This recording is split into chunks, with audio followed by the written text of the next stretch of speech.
Okay, it's time for our Friday video, so I hope they're going well. If you ever watch one of the videos and you're still confused, it doesn't make sense, make sure then on Monday that you ask me clarification questions. And just like usual, make sure that you take good notes. Write down the steps, the examples, label them with the date and the example numbers, so in case it's on a pop test, you can answer the questions.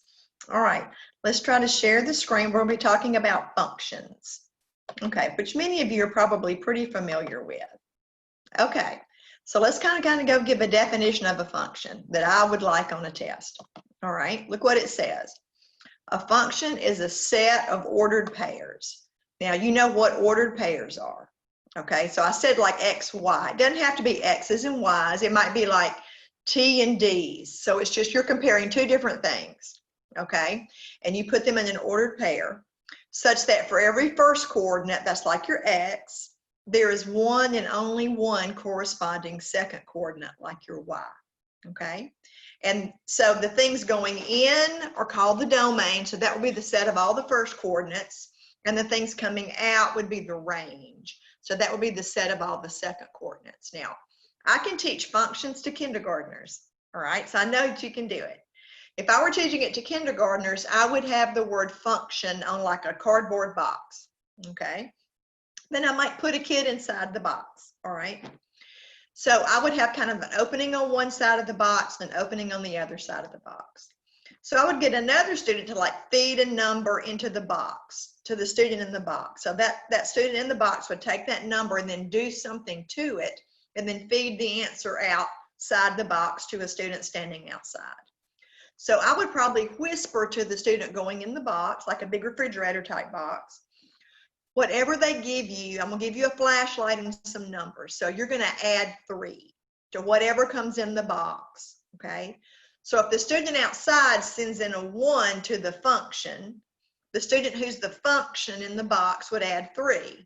So they would look for the number 4 and then feed the number 4 outside the box to the other student. So 1 came in, 4 came out. So the student outside the box would feed another number in. Maybe he would feed in 10. So my function, my student in the box would look around. Remember, he's adding 3. He would find 13 and feed out 13. So 10 came in, 13 came out. Maybe 4 would come in. Now think about if my function's adding 3, what's going to come out? 7. All right, so the numbers coming into the box, the numbers coming into the function are called domain. And the numbers coming out of the box are range. And when you pair the number coming in with the number coming out, when you pair all of those together, those pairings make up your function, okay? So let me kind of show you what I'm talking about. Like I've got a group here that's got 1, 2, 3, and I've got a group here that's got A, B, C. So do you see that 1 gets paired with A? So 1 got paired with A as an ordered pair. 2 got paired with C, 2 got paired with C, and 3 got paired with B. And remember those funny looking braces, those things none of us can draw, I mean it's a set. So my set has 3 ordered pairs like points in it. 1A, 2B, and 3C. So this is a function because a function means when one thing comes in, one thing comes out. So you can't put one thing in and have 2 things come out. Or you can't put one thing in and it gets stuck and nothing come out for it to be a function. Now look at this other one. 1 went in and A came out. So I've got 1A. But look what happens. 2 came in and then B and C both came out. So one thing came in, but 2 things came out. So do you see that that would not be a function? Because it says for every first coordinate, there is 1 and only 1 second coordinate, okay? Now, are you also understanding that these first groups are going in, so that's my domain, and these things that are coming out, I'm going to end up in a minute calling my range, okay? So do you understand why this one's not a function? Because one thing went in and 2 things came out. Now, this one doesn't bother students. This one bothers students sometimes. Look what happened. 1 went into my function and A came out. All right, 2 came into my function and B came out. 3 came into my function and B came out. So I've got the pairs 1A, 2B, and 3b. But look what I wrote down. Yes, it is a function.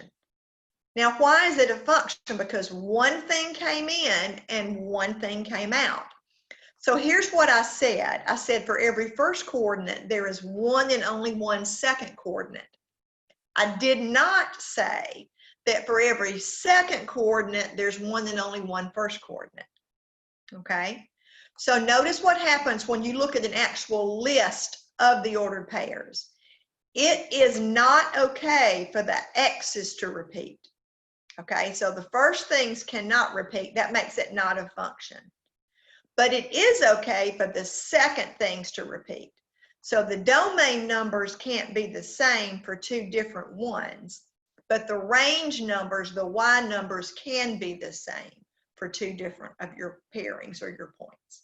Okay, now we're going to talk about later.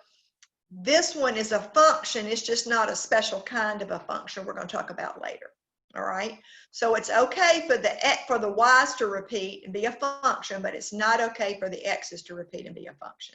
Okay, now if I ask you what's the domain of the things coming in. So the domain on this one would be 1, 2, 3, and the range on this one would be A, B, C. So what would be the domain of this one? All right, do you understand that the domain would be, I'm never going to be able to draw a brace probably, would be 1, 2. Okay, that's what my domain would be. And then what would my range be? My range would be the set with A, B, C in it. Now, I'm not going to ask about domain. I'm not going to ask about domain. Well, I probably wouldn't even ask about domain and range here if it's not a function. So here, my domain would be 1, 2, 3, and my range would be A, B. So the numbers coming in are domain, the numbers coming out are range. But most of the time, they're only going to ask you about domain and range when you've got that function. Okay? So let's go look at the next one. All right. Now, do you understand that like a line or different graphs or sets of ordered pairs, they're sets of points? And because they're sets of ordered pairs, that would mean that they can be possibly functions with certain conditions. But you couldn't list out all the points that are on a line. So a lot of times you won't list out the function with physical points inside of braces. Sometimes they just give you an equation that'll get you any pair that you want. So let me show you what I mean. All right, look at this. This has got an F and a parenthesis and an X. Now the way that's read is F at X is 2x minus 6. Now F of X can always be replaced with Y. All right, so F of X is the same thing as Y. It's just when they put F at X, it kind of emphasizes that it's a function named F, and the things going in, they're calling X's. So that function notation, F at X instead of Y, just kind of helps you notice that you've got a function. Now, that's a line. Y equals 2x minus 6. We've talked about that a little bit, before. That's going to graph a line, and the line's got an infinite number of points, so I can't list out every individual point. So what this will do, this equation will get you any pair that you want. You tell it the number coming in X, it'll tell you what comes out of the function Y. So look what it says, F at 3. So notice what that means, okay? That means that this X got replaced with a 3 here. So that would mean that this X right here is going to have to get replaced with a 3. So that's what I did. I took that X out and I put 3 in its place. Well, you've got to follow your order of operations. So 2, 3, 2 times 3 is 6, and then 6 minus 6 is 0. So do you understand that 3 went in and 0 came out? So the point 3, 0 would be one of your ordered pairs. Okay. Look at here. This time it's not a number going in, it's a variable, a letter going in. C goes into our function. But look what happens. Do you see that that X in that parenthesis got replaced with C? Well, then that X is going to get replaced with C. So I have 2, oops, there's my X, so I put C in place of it, minus 6. Well, 2 times C is 2C, and 2C minus 6 can't be simplified. So C came in, and then 2C minus 6 came out. All right? So down here, look what happens. instead of x, it's got x plus 5. So I'm replacing one thing with this sum. So everywhere there's an x, I'm going to put an x plus 5. So x plus 5 went right in place of that x. Well, now I've got 2 times this grouping of x plus 5. So I've got to do 2 times x is 2x plus 2 times 5 is 10, but I've still got that minus 6. So I simplify it. 10 minus 6 is 4. So x plus 5 went into my function, and 2x plus 4 came out of my function. Okay? So the domain are the things that are going in, and the ranges are the things that are coming out. And all of those pairings would make up your function. All right, look at this one. This is a different function. Okay, on this one, I've got a negative x squared plus 3x in this function called g. Okay, now on g, I want you to notice, remember what we said about exponents. An exponent only goes with what immediately precedes it. So all I'm going to square is the x. Now that's not the same. Remember, we've talked about this before, but let me make sure we're clear. And I'll do that with h in a minute. All right. Negative x squared is not the same thing as squaring the whole thing of a negative x. This just means a negative, and then I've got an x times I've got another x.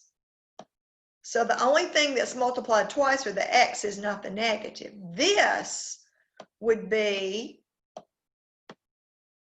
a negative x, see a parenthesis, times another parenthesis of a negative x.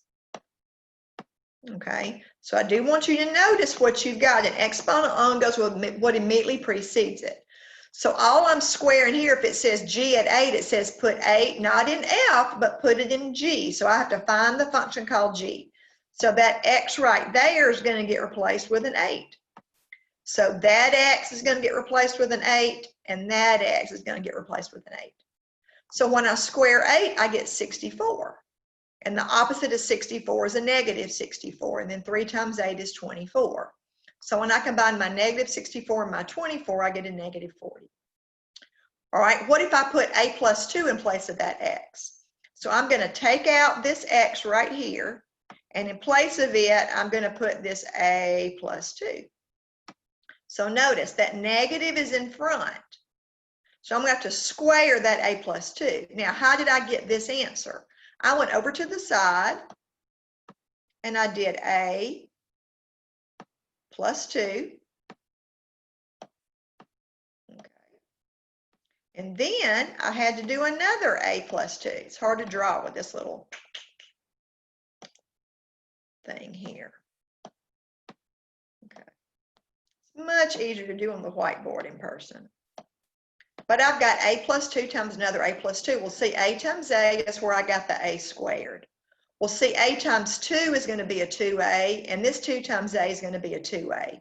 So that's how I got the 4 a's, was I combined them, and then 2 times 2 is where I got the 4. But that negative is in front of all of that. Remember, order of operations, you got to square before you multiply. So now when I multiply negative times a squared, I got a negative a squared. That negative times that 4a got me minus 4a, and that negative times that 4 got me a minus 4. And then plus 3 times a is 3a, plus 3 times 2 is 6. So when I combined, there was nothing to combine the negative a squared with, but that negative 4a plus 3a got me the negative a, and then negative 4 plus 6 is where I got the plus 2. So a plus 2 went in, and that's what came out. Now, it's a little bit hard to see. We've got this the picture over my h, but here's what the h of x was. It's hard to see up there. All right, here was the equation for h of x up there. Okay. All right. It was an x squared plus 5.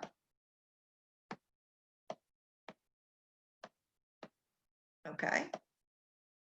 So when I've got a negative 3, that negative 3 is what I'm going to square. There's no negative outside. So that -3 replaces that x right there. So that x, that -3 gets squared, and then -3 squared is 9, and 9 plus 5 is 14. Okay? So all I have to do with functions is it's got to tell me which function so I know which one to do. And I simply replace this variable everywhere that variable shows up with whatever they put in that parenthesis. Okay? All right, so now let's go look at our next slide. So you may have to do that. I may give you different functions and have you put things into it for domain numbers to see what comes out. Now, sometimes they look a little weird. There's something called a piecewise function. Okay, piecewise, it just says function under that picture. It's called piecewise because it's got different pieces or different parts to it. So look at this one. Now, remember what I told you. If it bothers you, that notation of f of x, you can always change that to y. So sometimes y is x minus 6, and sometimes y is 2x cubed. Well, how do you know which piece? Well, it depends on what's going in. If the numbers you're putting in are greater than or equal to 1, you just use this piece. If the numbers that you send in as your domain are smaller than 1, then you just use that piece. So it tells me to do f of 3. Now remember, how do I know where to put it? All right, look what's coming in. My x is a 3. So is my 3 greater than or equal to 1, or is my 3 less than 1? Well, of course, 3 is greater than or equal to 1, so I've got to put it in that piece only. So that's what I did. That x got replaced with a 3, and 3 minus 6 is a -3. So 3 went in, -3 came out. So if you were doing ordered pairs, if they said, what ordered pair is it? It would be the ordered pair 3, -3. So you got to listen to the question. When they say f at 3, that just means what's the y? What's the number coming out? So the number coming out is just a -3. All right, what if they told me to put 0 in? Well, again, how do I know which piece? I've got to check. Is 0 greater than or equal to 1, or is 0 less than 1? Well, of course, 0 is less than 1, so it's got to go in this piece only. So that x right there is going to get replaced with a 0. Remember, order of operations, exponents come first. So 0 cubed is just 0, and then 2 times 0 is 0. So 0 came in, 0 came out. Now, what if f is exactly 1? All right. Is 1 less than itself? No. Is 1 bigger than itself? No, but 1 is equal to itself. 1 equals 1. So this one says use this one if your number is greater than or equal to 1. Well, my number is 1, so I'm going to have to put it in that top piece only. So I would do 1 minus 6. And of course, what's going to come out is a -5. Okay, it's hard to see that negative. So on a piecewise function, you don't put it in both places. You look and see the number coming in, which one does it fit your condition, and you go with that one only. So with piecewise functions, you just have to be a little more careful maybe than you do with just functions that only have one part. Okay, now look at this one for me.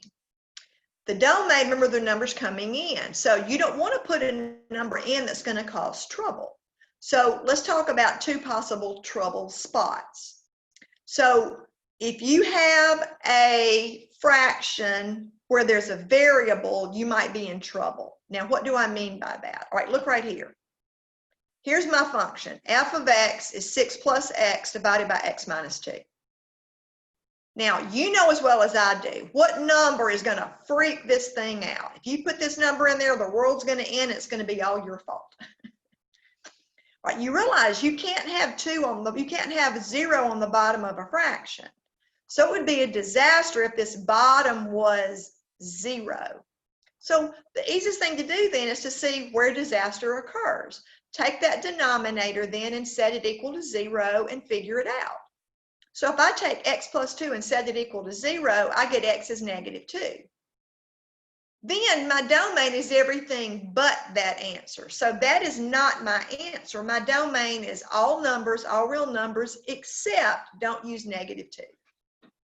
You can write it in words. Sometimes they do this funny looking R for real numbers, so that would be say the same thing. All the real numbers except X cannot be -2. Sometimes the back of the book uses interval notation. Now remember, parenthesis means do not include the number. So this says start with -2, but don't use it, and you can go to the left forever. This says start with -2 and go to +2 again, but don't include 2 and don't include -2. This says you can start with 2 and go to the right forever. Forgot my parenthesis. Now this funny looking U means union, so it means all of that. So you may see it written in the back of the book these different ways, but this first way is just as good. Words are great. So anything except 2 is going to be fine here. Well, what if you had this one? What if you had 3 over x squared minus 4? And I said, find the domain. Well, it's not as easy for me to just see what numbers are going to be a problem.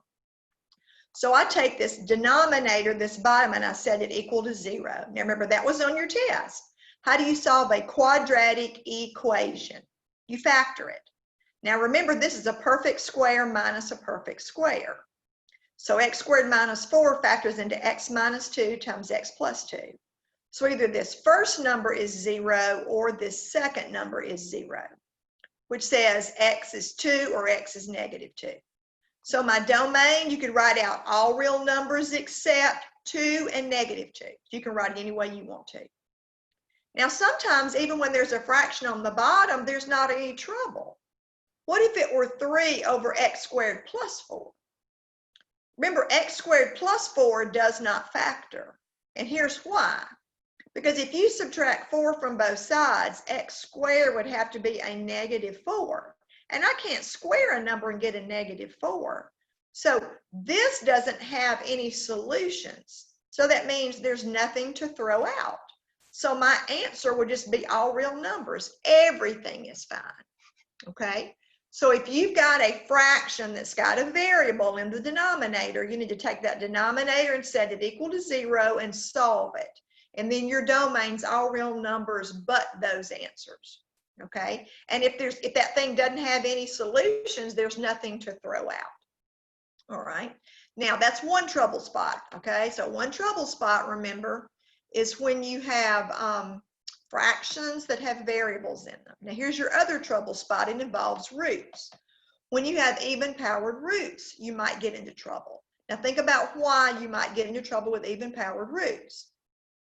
The stuff under the root has a fancy word called radicand. Well, you can't have a negative number under a square root. So if you've got an even-powered root like a square root or a fourth root, what you're going to need to do is take the stuff under the root, not the root, but the stuff under the root, and set it greater than or equal to 0 and solve it. And then that answer is your domain. So I would come over to the side and set my radicand greater than or equal to 0. When I subtract 3 from both sides, I get x is greater than or equal to a -3. And that is my answer. That is my domain.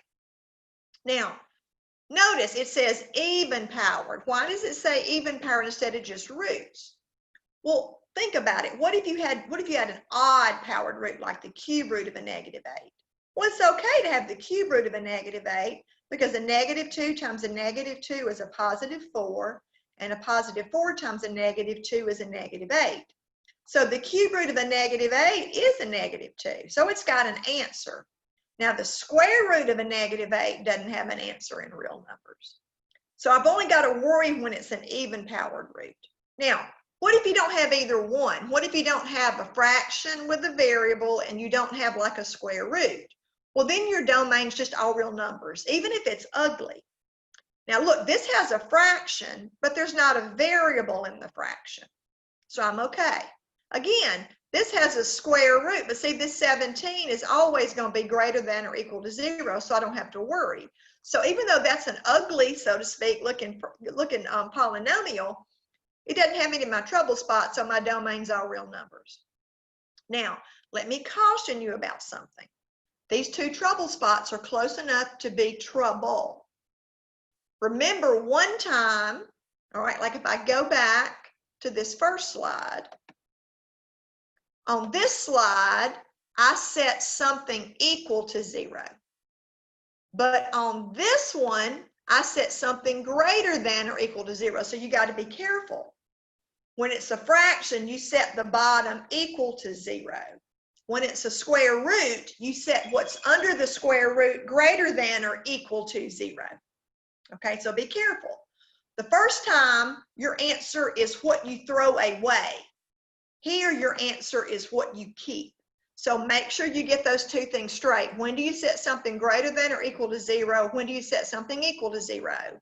And then set straight, when is that solution your answer, and when is your answer all real numbers but that solution? Okay, so go back and study those a little bit, try the homework, and if you have any trouble, then make sure that you let me